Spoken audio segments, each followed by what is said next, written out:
Pasok yan.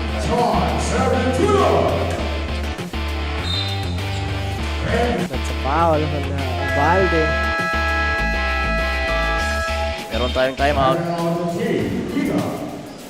Vika. Hold mula ng tira. Pero ito, susubukan niya uli. Wala din. Dahil nandun ang depensa nitong si Danggel. And right now, ate, mabilis na tumatakbo using the board and scores. Meron pang pa-end one yan. That is first personal foul.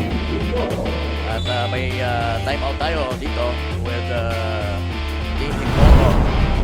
I think if I'm not mistaken, partner, that is the first field goal ni Tikboy, oo. Lusario dito sa game natin. Nakalusot doon si Villacorta. What a shot! Mayunite will launch another 3. Kapos.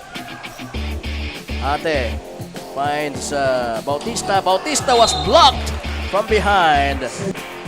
Pero mananatili pa rin po ang bola sa mga taga-Pandan.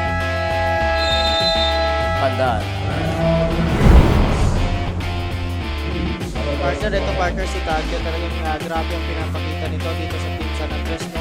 Although coming from the bench, talagang maganda pinapakita at maganda din ang For Trijo.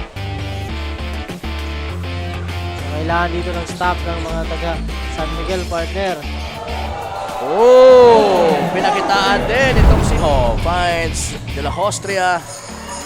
Bernal loses the ball. Ito na mga nakaputi. Oh! Sumayaw pa doon itong si Albert Trijo. Ay no, it's Ocero. Rather. May konting lang doon sa right side, doon sa tira niya. Kaya medyo doon papunta eh. Ayan, and John Derek Tolon to, oh, napakagandang spin, napakagandang tira ni Lloyd Jefferson Borbe. Si Tagle, kaya it will be Hikmoto's basketball. Now, Lucero, actually, this is their, ito yung talaga yung quarter ng mga taga Hikmoto, and look at that!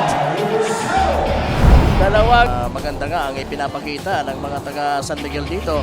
Kaya ang sinabi sa report na bibigyan ng magandang laban itong mga wala pang talo na mga taga Vika.